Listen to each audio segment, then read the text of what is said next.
Kalau yang baru mengenal saya, perkenalkan saya, nama saya Abdul Halim. Kelahiran saya di Pasuruan Kota, Jawa Timur.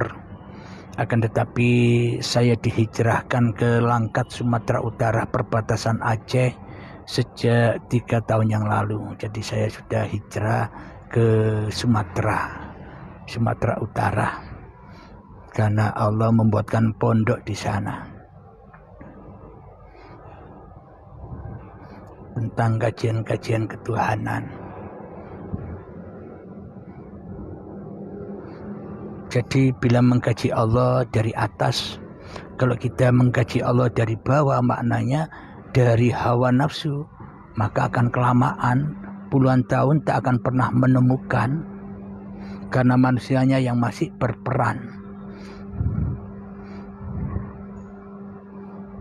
Memang sempurna-sempurnanya manusia, yakni insan kamil, bila syariat, thariqah, hakikat, makrifat sudah diaturkan semua kepada Allah, yaitulah sempurna manusia, sehingga manusianya sudah tak bisa syariat lagi, sehingga manusianya tidak bisa berthariqah lagi, sehingga manusianya sudah tak bisa berhakikat, bahkan tak bisa bermakrifat lagi. Kenapa? Karena semuanya hanya milik Allah. Itulah sempurnanya manusia, itulah sempurnanya mengabdi dan menyembah, mempersembahkan kembali semuanya milik Allah.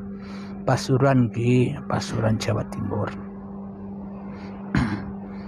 Tepatnya di Jalan Pelabuhan, Kota Pasuruan. Itu kelahiran saya. Jadi sebenarnya menurut hakikatnya, menurut di sisi Allah, kita ini selama ini sebelum kita mengenal Allah, kita belum terlahir. Kenapa? Karena kita masih di dalam kandungan, di alam kandungannya hawa nafsu.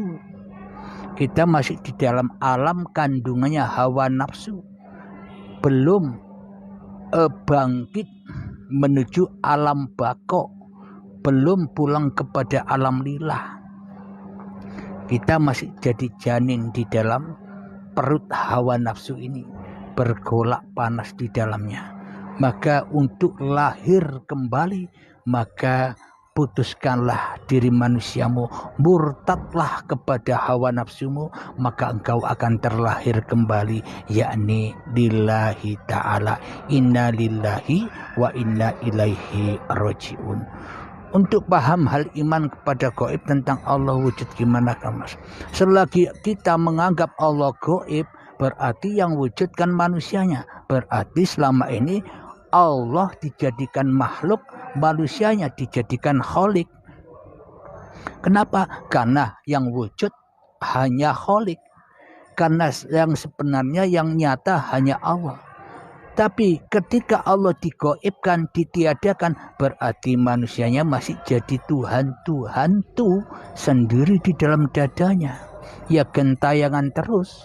Sholatnya gentayangan, aktivitasnya gentayangan, entah kemana, kesasar semua amalnya. Kenapa? Karena Allah yang nyata ditiadakan. Karena manusianya tidak bergantung kepada Allah, tapi bergantung kepada hawa nafsunya sendiri. Jadi maknanya beriman kepada yang gaib ini begini.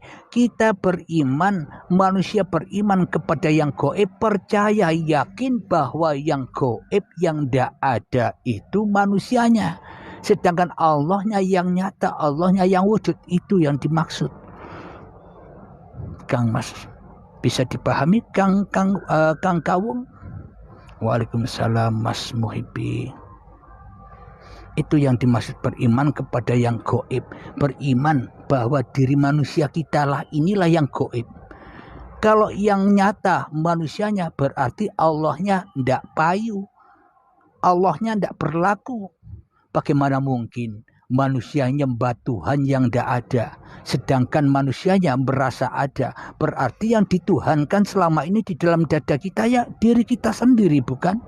Yang berkuasa atas makan minumnya, diri kita yang merasa berkuasa atas sholat dan ibadahnya, diri kita yang merasa berkuasa atas pangkat dan jabatannya, semuanya kan masih jadi Tuhan diri manusia ini.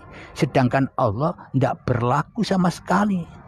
Kenapa? Karena kita salah iman. Mestinya kita yang gaib, kok Allah yang digaibkan, kan salah iman. Sedangkan iman yang benar, la maujudan illallah, tiada yang wujud kecuali Allah.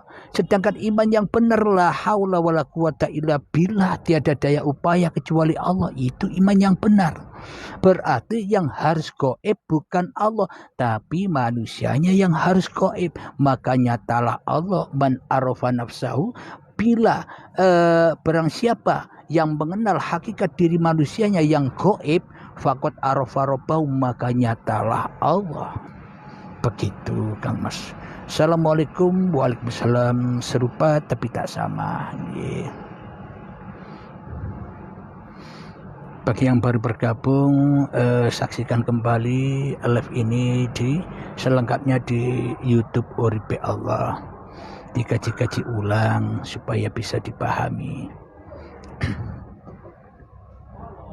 Muhammad Ridwan sepakat, inggih, alhamdulillah. Jadi kita ini selama ini, ya termasuk saya, ternyata salah iman. Disuruh beriman kepada yang gaib itu maknanya disuruh beriman bahwa diri manusiamu itu loh gaib, Allahnya yang wujud, itu maknanya. Bila manusianya yang gaib, Allahnya yang wujud, pas imannya la ilaha illallah. Bila manusianya yang gaib, Allahnya yang wujud, pas imannya la maujudan illallah. Akhirnya ya enjoy saja. Wong ndak makrifat kok ngaku-ngaku makrifat. Iya ndak Kang Mas? Kalau kita masih ngaku-ngaku makrifat, ya ndak bisa enjoy. Kita terhukum selalu, kita terjerat selalu dengan merasa-rasa kita.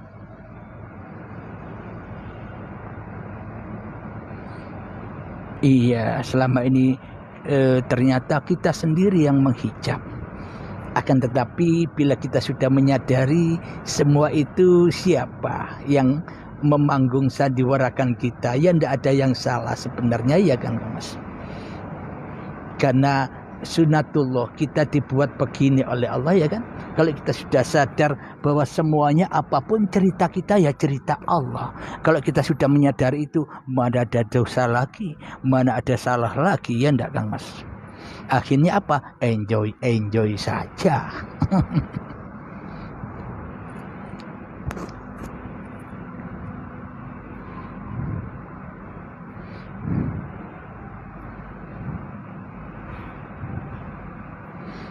Kang Kawung saya dulu di Bangil tahun sampai Bangil itu kan masih saya pelabuhannya. Kalau Mayangan itu baratnya sungai, saya timurnya sungai pelabuhannya atau Mandaran. Kalau Bangil itu Kabupaten Pasuruan Kang Mas. Kabupaten saya kotanya. Saya terlahir 1973 yang lalu, 50 tahun yang lalu. Alhamdulillah sekitar 10 tahun yang lalu dikaruniai Allah kepahaman yang seperti ini, dan saya diutus oleh Allah untuk menyampaikan apa yang saya pahami ini kepada seluruh umat manusia agar manusia menyadari ini semua dan agar kita sama-sama kembali kepada Allah. Inilah agama rahmatan lil alamin itu. Siapapun bisa menganutnya. Agama apapun bisa mengikutinya. Kenapa? Karena kitabnya sudah ada di masing-masing hati manusia. Karena kitabnya di uripe Allah sendiri yang ada pada setiap manusia. Orang mana Bang? Salam kenal dari Kalimantan Tengah. Saya ada di Langkat, Sumatera Utara, perbatasan Aceh.